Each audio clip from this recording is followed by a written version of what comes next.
Assalamualaikum dan selamat sejahtera. Yang saya hormati lagi kasihi Puan Pensyarah kami iaitu Dr. Nur Aziah binti Abdullah dan rakan-rakan kumpulan. Pada hari ini, kumpulan kami yang terdiri daripada 5 orang ini iaitu Muhammad Syafiq bin Mat Hussein 268-425, saya sendiri. Saudara Azham bin Baharudin 268-888. Saudara Zulkarnain bin Samsudin 268-797. Saudari Siti Nazirah binti Abdul Rahman 268-658 dan saudara Muhammad Rafi bin Muhammad Dani 268-773. Ingin membentangkan satu tajuk khas yang dipilih oleh kami iaitu tentang Undang-Undang Komunikasi. Perkembangan teknologi yang semakin hari semakin maju menjadikan dunia semakin bersambung dan tiada sepadan. Kita merasakan hampir segenap pelosok dunia moden sekarang dikawal oleh komputer. Namun, dunia sebenarnya masih berada di peringkat permulaan dalam dunia digital. Ramai di kalangan masyarakat kita masih tidak menyedari tentang kewujudan undang-undang cyber dan peningkatan angka kes jenayah cyber setiap tahun. Justeru, kajian ini bertujuan untuk mengetahui kesedaran informasi terhadap kewujudan undang-undang cyber dan menganalisis pelaksanaan undang-undang ancaman keselamatan cyber di Malaysia. Undang-undang merupakan salah satu dasar kerajaan yang diwujudkan untuk kebaikan negara. Hal ini kerana melalui undang-undang kita dapat mengatur dan mengawal masyarakat. Walau bagaimanapun, kebanyakan masyarakat tidak menyukai undang-undang kerana mereka beranggapan hidup mereka tidak bebas. Kemunculan teknologi perkomputeran awam dan cloud computing yang menjimatkan data, menjimatkan kos dan digunakan secara meluas untuk menyimpan salinan data ditambah dengan fenomena Internet of Things dan data raya Big Data menyumbang kepada ledakan maklumat tanpa sepadan. Ledakan maklumat ini menyumbang kepada pelbagai risiko yang melibatkan privasi dan keselamatan. Malah berita palsu sering kali muncul di mana-mana media sosial sehingga menyebabkan pergaduhan dan membawa kepada kemudaratan keselamatan negara. Seperti yang saya nyatakan di atas, sering kali kita mendengar bahawa semakin ramai netizen dihadapkan di mahkamah atas dakwaan melakukan jenayah cyber. Penyebaran berita palsu melalui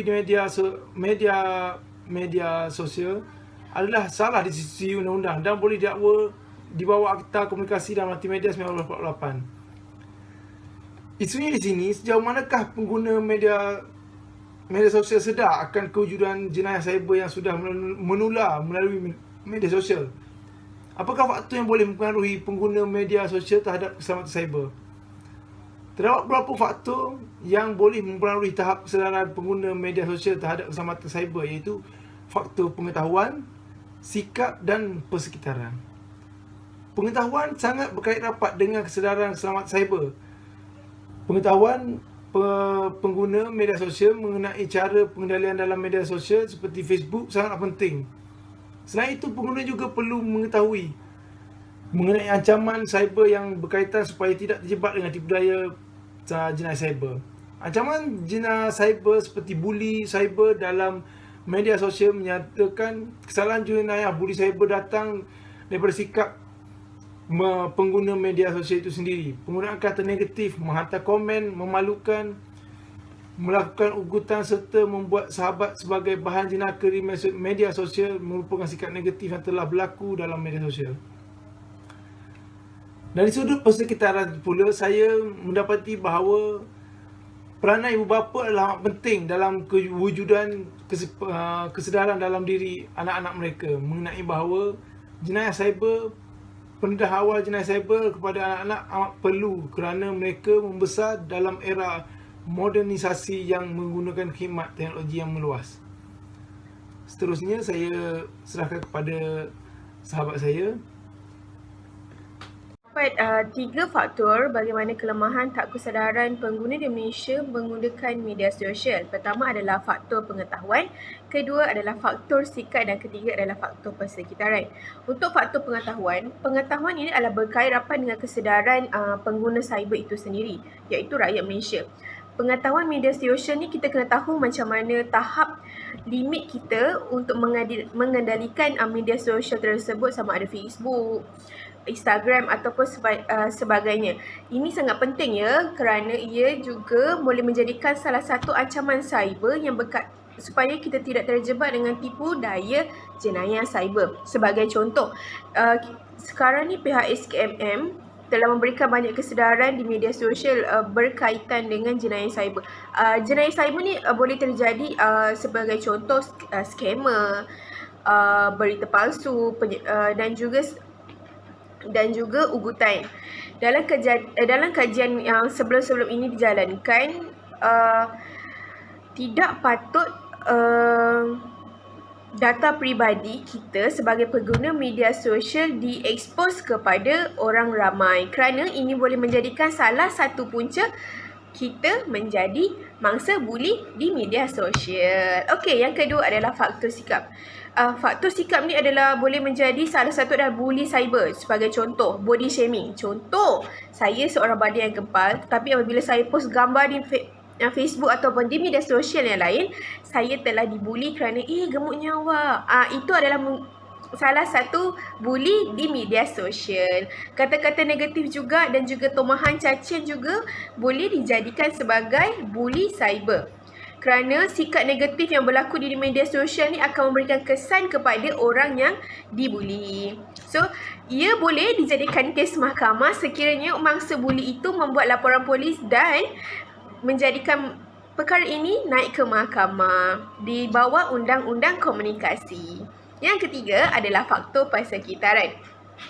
Saya dapati faktor persekitaran ini adalah peranan ibu bapa. Sebagai contoh, sekarang kita dah ada aplikasi yang baru adalah aplikasi TikTok yang sangat famous. Kita boleh lihat pada awal TikTok ini ditemukan, anak-anak muda banyak menggelek-gelek bernari-nari di TikTok. Peranan ibu bapa sangat penting, dan juga orang sekeliling dan diri kita sendiri kena tahu batas dan limit kita menggunakan aplikasi di media sosial, kerana kita tak nak ia boleh menjadi bahan lucah dan juga mangsa buli. Benda ini persekitaran ini adalah berkait rapat dengan sikap dan juga pengetahuan. Okey, memang kita dapat tahu sekarang ni adalah zaman moden, semua di hujung jari. Klik saja kita akan dapat saja apa maklumat. Tapi sebagai rakyat Malaysia yang prihatin, yang sangat tahu menggunakan media sosial dengan berhemah, kita gunakan secara aplikasi media sosial ini dengan cara yang betul dan mendapatkan manfaat secara bersama. Okay, bismillahirrahmanirrahim. Assalamualaikum warahmatullahi wabarakatuh. Nama saya Muhammad Rafi bin Muhammad Dani, nombor metrik 268773. Jadi hari ini saya akan menceritakan sedikit tentang contoh kajian kes penyalahan guna media sosial di Malaysia. Jadi berdasarkan kepada kajian saya, dua contoh kajian kes yang melanggar undang-undang cyber, iaitu kes Cinta Fina dan pekerja Petronas. Di mana pada bulan Februari 2016, seorang pelayan wanita JRO yang berasal dari Pontian, Johor ditahan oleh pihak polis kerana menghina Sultan Ibrahim Iskandar di Facebook dengan menggunakan akaun bernama Cinta Fina. Hal ini terjadi apabila pemilik akaun Facebook Cinta Fina memberi komen tentang pengalaman penjualan rokok elektronik di negeri Johor yang dititahkan oleh Sultan Johor pada tahun 2015. Sehubungan itu, suspek telah ditahan di bawah Akta Hasutan 1948, Seksyen 4-1-C. Dalam kes lain pula, pada Mac 2016, seorang jurutera Petronas turut ditahan oleh pihak SKMM kerana memuat naik komen yang bersifat jelik serta menghina bekas Perdana Menteri Malaysia, Datuk Seri Najib Tun Abdul Razak. Kesalahan ini dilakukan di akaun Facebook bernama Jalil Ismail. Pihak SKMM juga turut menyita telefon bimbit dan kad SIM suspek untuk siasatan lanjut. Justru berdasarkan hasil dapatan di atas, boleh dirumuskan bahawa kesedaran para netizen terhadap kewujudan undang-undang dan akta cyber masih berada di tahap yang kurang memuaskan, di mana mereka tidak sedar mengenai kewujudan undang-undang cyber. Walaupun terdapat netizen yang menyatakan mereka sedar, tapi mereka masih tidak jelas menyatakan undang-undang apakah yang terlibat secara langsung dan spesifik, termasuk seksyen-seksyen undang-undang berkaitan. Dapatan contoh kajian kes membuktikan bahawa netizen pada masa kini bersikap sambil lewa dan sewenang-wenangnya melemparkan kata-kata kesat tanpa mempedulikan akibat di kemudian hari. Hal ini menunjukkan bahawa sikap netizen sendiri mengundang kepada pendakwaan undang-undang cyber. Sikap sambil lewa ini amat memudaratkan diri sendiri dan menjadi faktor utama dalam kesedaran netizen kepada pelaksanaan undang-undang komunikasi. Pelaksanaan undang-undang di Malaysia. Secara umumnya, seorang individu mahupun organisasi akan memperoleh kuasa melalui peruntukan undang-undang sesebuah negara. Justru, kuasa juga amat diperlukan oleh Badan Pelaksana Keselamatan Cyber supaya peranan mereka lebih meluas dan boleh bertindak secara komprehensif dalam mengawal keselamatan cyber. Oleh itu, hasil analisis saya mendapati terdapat dua badan pelaksana utama yang mempunyai kuasa dalam mengawal keselamatan cyber Malaysia, iaitu Suruhanjaya Komunikasi dan Multimedia Malaysia yang kita kenali sebagai SKMM dan Polis Diraja Malaysia PDRM. Jadi kita terangkan sikit tentang SKMM. SKMM memperoleh kuasa melalui dua akta, iaitu Akta Suruhanjaya Komunikasi dan Multimedia Malaysia 1998 dan juga Akta Komunikasi dan Multimedia 1998. Dua punca kuasa ini menyebabkan badan berkenaan berdiri gagah dan mudah untuk melaksanakan tanggungjawab dan peranan mereka dalam mengawal keselamatan cyber. Selaras dengan peruntukan di dalam Akta Suruhanjaya Komunikasi dan Multimedia Malaysia 1998 di bawah Seksyen 4/1, maka Badan SKMM telah ditubuhkan untuk menyelia, mengawal dan menguatkuasakan undang-undang berkaitan aktiviti komunikasi dan multimedia Malaysia. PDRM pula adalah punca kuasa pasukan PDRM ialah melalui peruntukan Akta Polis 1967. Berdasarkan akta berkenaan di bawah Seksyen 20/3 terdapat 13 tugas utama PDRM yang disenaraikan. Berdasarkan peruntukan seksyen ini, pasukan PDRM mempunyai kuasa untuk menyiasat dan menangkap penjenayah cyber dengan menggunakan kaedah forensik digital melalui unit forensik PDRM.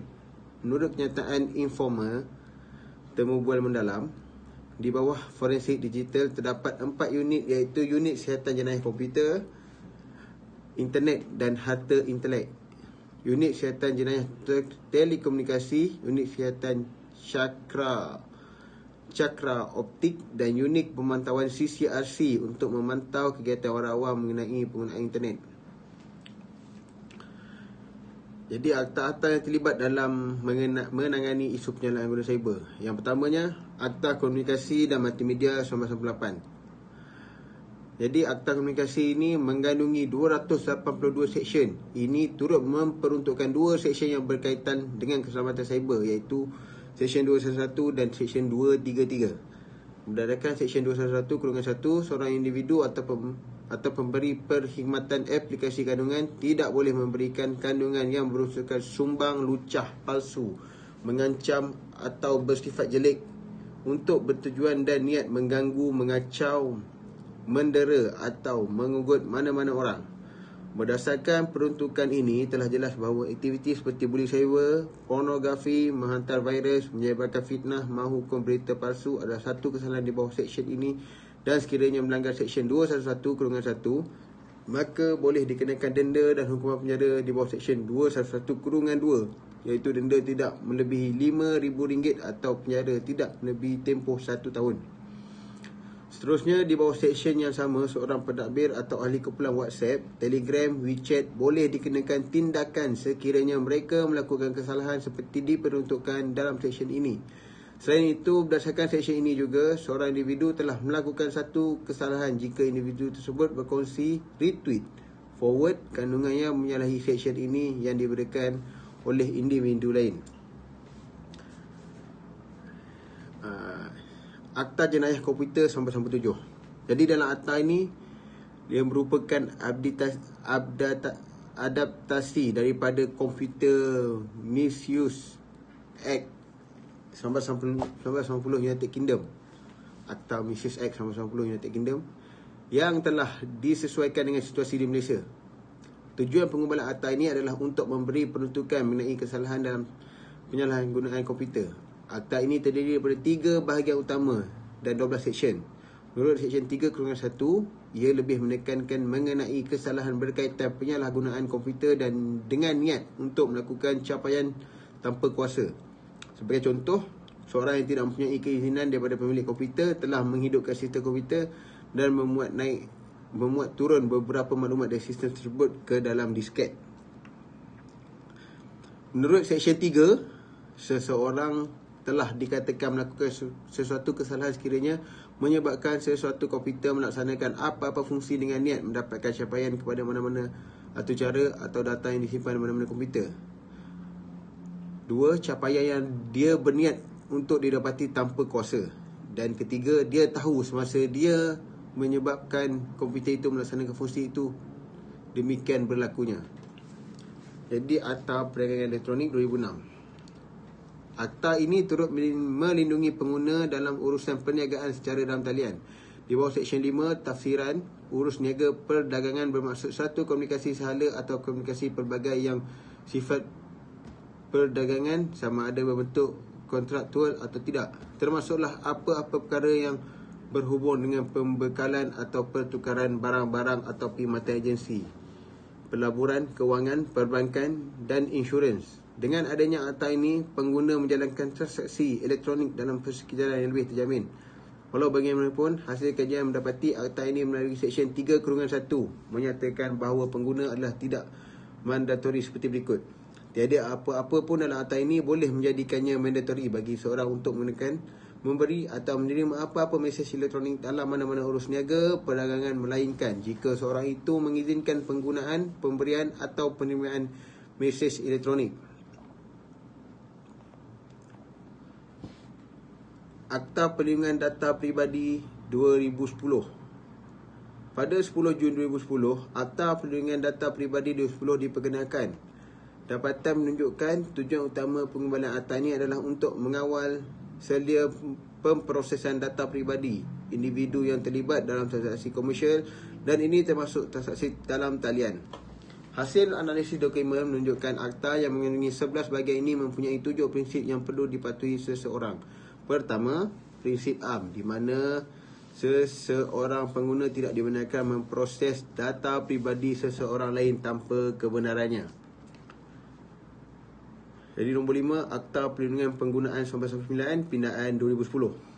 Akta ini melindungi hak pengguna secara keseluruhan seperti dalam proses jual beli, barangan perkhidmatan, kontrak dan lain-lain, termasuk dalam talian, serta melindungi pengguna dari segi mendapatkan maklumat terutamanya melalui iklan yang ditanyakan atau disiarkan melalui talian internet.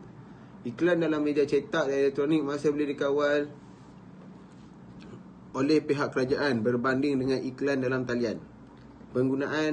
Pengguna mudah tertipu dengan iklan yang ditawarkan dalam internet kerana tidak tahu kesahihannya.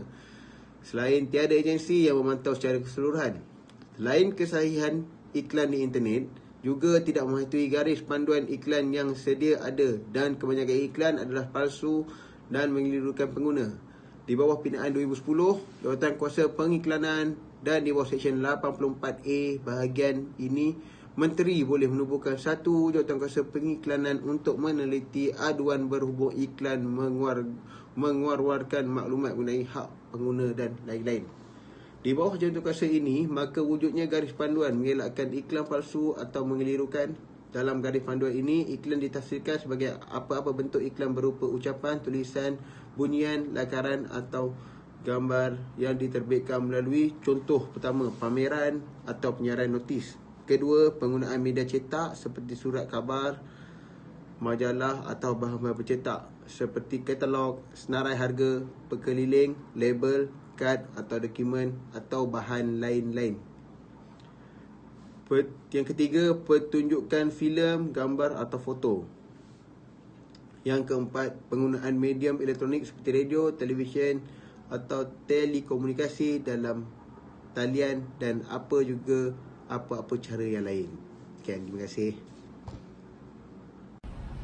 Bismillahirrahmanirrahim. Nama saya Zulkarnain bin Samsudin. Nombor matriks 268797. Salah satu cabang mengenai topik yang telah dibentangkan oleh rakan-rakan saya ni, saya akan mengutarakan mengenai cabaran negara Malaysia dalam menangani jenayah cyber. Penguatkuasaan polisi komunikasi saja tidak lengkap tanpa penekanan kepada aspek pengetahuan dan kesedaran etika media digital. Pengguna media sosial perlu diberikan latihan menghadiri bengkel dan memastikan mereka mendalami etika media digital. Etika merupakan satu dari cabang falsafah. Mempunyai niat baik saja tidak cukup kerana ia tidak nampak. Walaupun berniat baik, tapi etika menggunakan media digital buruk, maka buruklah sikap kita bila dilihat orang. Oleh itu, kesedaran mengenai etika media sosial penting untuk dipahami dan kemudian dizahirkan dalam bentuk tindakan apabila menggunakan media digital. Cabaran hari ini adalah Malaysia memerlukan netizen yang beretika dalam mengendalikan akaun media sosial pribadi mereka. Maksudnya, netizen perlu memastikan bahawa apa sahaja posting media sosial yang mereka lakukan perlu berlandaskan kebenaran dan sahih. Ini kerana informasi palsu atau tidak lengkap akan mengelirukan pengguna media sosial lain. Etika dalam menggunakan media sosial adalah perkara yang penting. Kesedaran mengenai etika dalam bermedia sosial juga merupakan aspek yang mampu membentuk masyarakat bertanggungjawab dalam menerbitkan kandungan-kandungan media sosial masing-masing. Etika apabila diaplikasikan ke dalam bidang pengajian media dan komunikasi, ia lebih kepada amalan dan sikap yang baik dan tertib seorang pengguna media sosial dalam menyampaikan dan menyalurkan maklumat kepada orang lain. Namun, pengaruh budaya cyber hari ini seperti cyber tropo politik yang tidak sopan dan keyboard warrior yang mahir membakar isu dengan bahasa yang memalukan mampu mempengaruhi etika pengguna media sosial lain. Fenomena ini akan menjadi cabaran kepada pembinaan etika yang baik dalam kalangan penggunaan media sosial. Secara kesimpulannya, kesan dari perbincangan mengenai etika komunikasi dan media perlu sering dengan perubahan yang sudah berlaku dalam lingkup media di Malaysia. Selain itu, perbincangan etika ini juga tidak boleh terhenti setakat itu saja. Sebaliknya, pakar-pakar media dan komunikasi perlu siap siaga dalam menghadapi corak media yang lebih era dan dari media sosial seperti hari ini. Kritikan terhadap teori dan falsafah komunikasi media perlu dipergiat agar mampu menzahirkan idea-idea baru yang dapat membina satu bentuk etika media dan komunikasi yang lebih objektif. Sekian, terima kasih.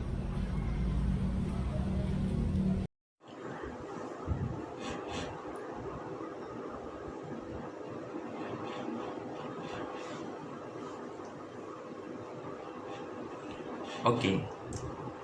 Kesimpulan bagi undang-undang cyber, secara ringkasnya, kesedaran kepada undang-undang komunikasi dan kefahaman kepada jenayah cyber adalah amat penting kepada netizen. Antara sebab mengenai ketidaksedaran tentang undang-undang cyber ialah netizen merasakan undang-undang berkenaan tidak penting bagi mereka, tidak berkaitan dan informan mengamalkan sifat sambil lewa. Selain itu, netizen juga merasakan mereka berada dalam keadaan selamat dan hal ini bermaksud netizen beranggapan mereka tidak akan menjadi mangsa cyber.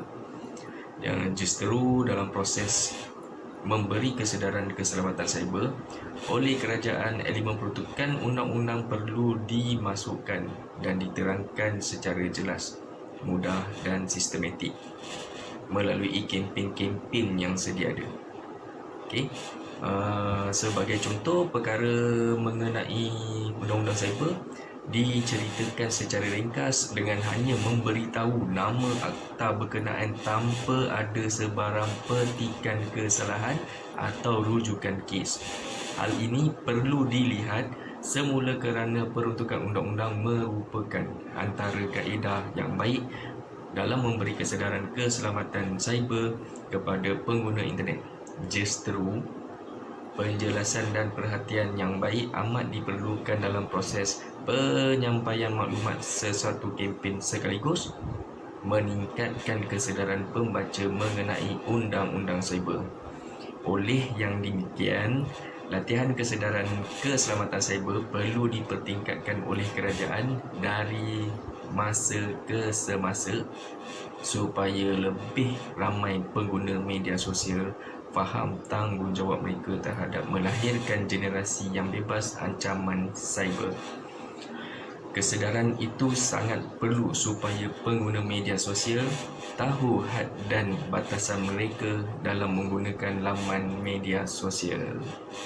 Sekian dari kami. Terima kasih.